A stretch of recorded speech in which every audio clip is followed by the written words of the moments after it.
ಎಲ್ಲರಿಗೂ ನಮಸ್ಕಾರಂ. ಶ್ರೀಮತಿ ರಾಮಾನುಜಾಯ ನಮಗ. ಶ್ರೀಮತಿ நிகமாந்த மகாதேசிகாய நமக. சீரொன்று தூப்புள் திருவேங்கடமுடையான் பாரொன்று சொன்ன பழமொழியுள் ஓரொன்று தானே அமையாதோ தாரணியில் வாழ்வார்க்கு வானேரப் போமளவும் வாழ்வு.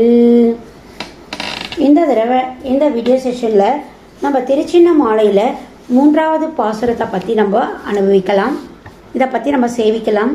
இதுக்கு முன்னாடி யாராவது பழைய தனியன்களையும் அந்த 2 பாசுரங்களையும் கேட்காதவா அந்த வீடியோவில் போய் அதெல்லாம் முதல்ல கேளுங்க. அப்படி நம்ம கேட்கும்போது நமக்கு ஒரு கண்டினியூட்டி கிடைக்கும். இந்த பாசுரங்களை நம்ம அனுபவிக்க நமக்கு நல்ல ஒரு ஊக்கமும் நல்ல ஒரு எனர்ஜெட்டிக்கும், அதாவது ஒரு செல்ஃபோனுக்கே ஒரு பேட்டரியில் ஒரு 10% இருக்கும்பொழுது நம்ம பேட்டரி போட்டுடுறோம் பாருங்க. ஏன்னா அப்போதான் அது இன்னும் கொஞ்சம் தாக்கு பிடிக்கணும். அந்த மாதிரி பெருமாளுடைய நாமாக்களும் பெருமாளுடைய உபன்யாசங்களும் கேட்க கேட்க கேட்க நம்ம லைஃபுக்கு ஒரு பேட்டரி, நம்ம லைஃப்க்கு ஒரு சார்ஜ். அந்த சார்ஜை நம்ம அடிக்கடி ஏற்றிக்கணும். எப்படி செல்ஃபோனுக்கு ஏற்றுறோமோ, எப்படி இன்வெர்ட்டருக்கு சார்ஜ் ஏற்றுறோமோ, எப்படி இன்னைக்கு எல்லாமே எலக்ட்ரானிக் திங்ஸாக எடுத்து எல்லாமே சார்ஜ் போட்டால் தான் ஒர்க்கு. நம்ம லைஃபுக்கும் சார்ஜ் நிறைய வேணும், நம்மளுடைய வாழ்க்கைக்கும் சார்ஜ் நிறைய வேணும். டே டு டே லைஃபுக்கு வெறும் சாப்பிட்றதும் தூங்குறதும் வெறும் வெளியில் போகிறது மட்டும் சார்ஜ் இல்லை. இந்த மாதிரி மோட்சத்துக்கு போகிறதுக்கு பின்னாடி பவிஷ்யத்துக்கு நமக்கு ஒரு சார்ஜ் வேணும்னா அதுக்கு பெருமாளுடைய நாமாக்களும் பெருமாளை பற்றி நம்ம தெரிஞ்சுக்கிறது தான் நமக்கு ஒரு சார்ஜ். அதனால இந்த சார்ஜை நீங்கள் அடிக்கடி போட்டுப்பீங்கன்னு நினைக்கிறேன். நன்றி, வணக்கம். இப்போ நம்ம 3வது பாசுரத்தை பற்றி பார்க்கலாம். அனைத்துலகும் காக்கும் அருளாளர் வந்தார், அனைத்துக்கும் அதிபதியாய் நிற்பார் வந்தார், தினைத்தனையும் திருமகளை விடாதார் வந்தார், தேசொத்தார் மிக்காரும் இல்லார் வந்தார், நினைக்க நமக்கு இன்னறிவு தந்தார் வந்தார், நிலை நின்ற உயிர் தோன்ற நினைந்தார் வந்தார், எனக்கிவர் நான் இவர்க்கென்ன இனியார் வந்தார், எழுத்தொன்றில் திகழ நின்றார் வந்தார் தாமே. அனைத்துலகும் காக்கும் அருளாளர் வந்தார். அனைத்துலகம், இந்த 14 உலகங்கள், அதாவது விண்ணுலகளை 7 உலகம், பாதாள மண்ணுலகளை 7 உலகம், இந்த 14 உலகங்களையும் காக்கும் அருளாளர் வந்தார். அது என்ன 14 உலகங்கள்? சத்தியலோகத்தில் ஆரம்பிச்சு இன்னைக்கு பாதாள லோகம் வரைக்கும் இருக்குது. சத்திய தப்போ ஜனோ மகர் சுவர் புலர், அந்த லோகங்கள் 7ம் அத்தல சிதல சுதல தலாத்தல மகாத்தல ரசாத்தல பாத்தால, இந்த 7 லோகங்களையும் காக்கும் அருளாளர். வெறும் அருள் இல்லையாம், பேரருளாளராம். அதாவது இவருக்கு மெஷர்மெண்ட் எல்லாம் கிடையாது. உனக்கு 5 பாயிண்ட் தான் உனக்கு கொடுப்பேன், உனக்கு 8 பாயிண்ட் கொடுப்பேன், நோ மெஷர்மெண்ட். அருளாளர், உனக்கு எவ்வளவு வேணாலும் அருள் கொடுக்கறேன், அப்படிப்பட்டவர் வந்தார். அனைத்துக்கும் அதிபதியாய் நிற்பார் வந்தார். நம்ம எது செஞ்சாலும் அது அவன் இல்லாமல் செய்ய முடியாது. இன்னைக்கு நம்மளுடைய கண் இமை சிமட்டுறதுனா கூட அவனுடைய அருள் இருந்தால் மட்டும்தான். இன்னைக்கு இந்த திருச்சின்னமாலையை நம்ம பேசுகிறோம் கேட்குறோம், எல்லாமே அவனுடைய அருள். எல்லாத்துக்குமே அதிபதி அவன். அதாவது சொல்லுவா, ஒவ்வொரு அரிசியில் கூட அவனுடைய பேர் எழுதியிருக்குமா, இது யார் வயிற்றுக்கு போய் சேரணும்னுட்டு. அந்த மாதிரி ஒவ்வொன்றுத்துக்கும் அதிபதியாய் நிற்பார் வந்தார், தினைத்தனையும் திருமகளை விடாதார் வந்தார். ஒரு நிமிஷம் கூட தாயாரை விடமாட்டாராம். தன் மார்போட அப்படியே வச்சிருக்கிறவராம்.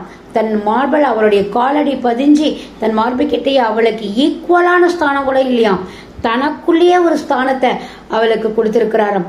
தினைத்தனையும் திருமகளை விடாதார் வந்தார், தேசத்தார் மிக்காரும் எல்லார் வந்தார். அவரை மாதிரி ஒரு தேஜஸ், அவரை மாதிரி ஒரு அழகு யாராவது இருக்காளா? இன்னைக்கும் கோவிலுக்கு போனால் பெருமாளை பார்த்தோன்னா பார்த்துட்டே இருக்கணும் போலும். திருப்பி வெளியில் வருவோம், திருப்பி எட்டி பார்ப்போம், ஐயோ அப்போ நம்ம பார்க்கல 2 வாட்டி பார்க்கணும். திருப்பியும் ஒரு பிரதர்ஷனம் பண்ணுவோம், திருப்பியும் எட்டி பார்ப்போம். ஆஹா எவ்வளோ நன்னா இருக்கு, இந்த கடுக்கன் எவ்வளோ நன்னா இருக்கு, ஐயோ இந்த கையில் அந்த செயினை போட்டிருக்காளே அது எவ்வளோ அழகாக இருக்கு, இது கழுத்தில் போடுற செயினை கையில் போட்டிருக்காளே. பெருமாளுக்கு எது போட்டாலும் நன்னா இருக்கும். அதை செயினை ஒட்டியானமாக போட்டாலும் நன்னா இருக்கும். அந்த ஒட்டியானத்தை தலைச்சுட்டியா போட்டாலும் நல்லா இருக்கும், அந்த தலைச்சுட்டியை மார்பிள பதக்கமா வச்சாலும் நல்லா இருக்கும். ஏன்னா பெருமாளுக்கு அந்த ஆபூஷணத்தால் அழகு இல்லை, அந்த ஆபூஷணத்துக்கு தான் பெருமாளால் அழகுப்படுறது. அப்படிப்பட்ட அந்த தேஜஸ் கொண்டவர். இது போட்டாதான் அவருக்கு அழகு இல்லை, எதுவுமே இல்லைனாலும் அவர் அழகா இருப்பார். நம்மளாம் கண்ணு வச்சிடக்கூடாது இல்லை, அதனால அவர் அழகை இந்த நகைகள் போட்டு மறைக்கிறார், அவ்வளவுதான்.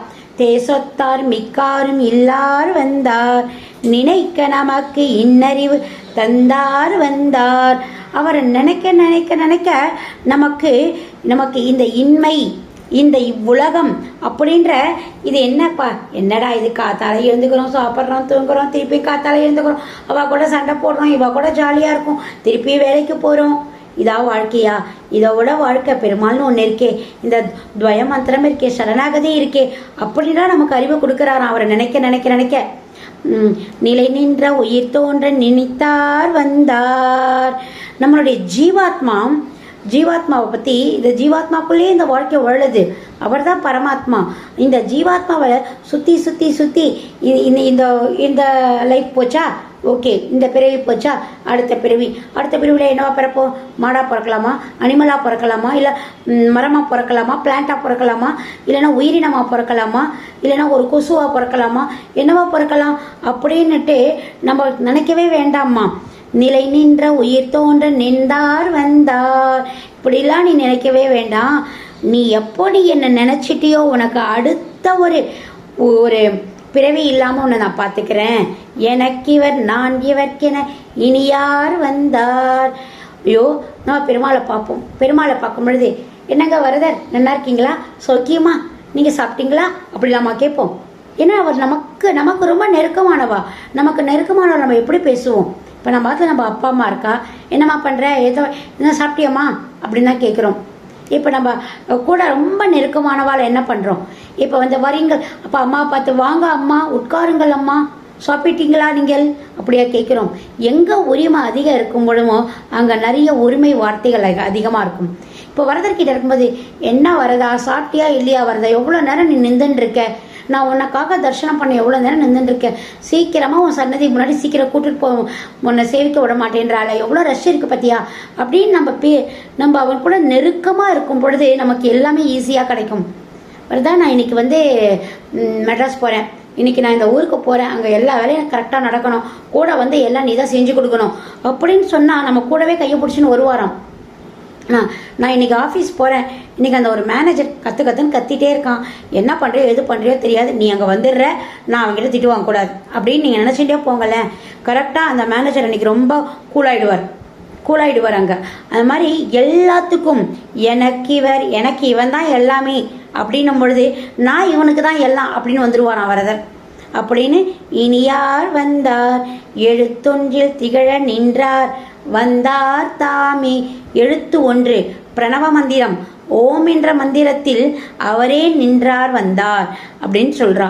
அனைத்துலகும் காக்கும் அருளாளர் வந்தார், அனைத்துக்கும் அதிபதியாய் நிற்பார் வந்தார், தினைத்தனையும் திருமகளை விடாதார் வந்தார், தேசொத்தார் மிக்காரும் இல்லார் வந்தார், நினைக்க நமக்கு இன்னறிவு தந்தார் வந்தார், நிலை நின்ற உயிர் தோன்ற நினைந்தார் வந்தார், எனக்கிவர் நான் இவர்க்கென்ன இனியார் வந்தார், எழுத்தொன்று திகழ நின்றார் வந்தார் தாமே.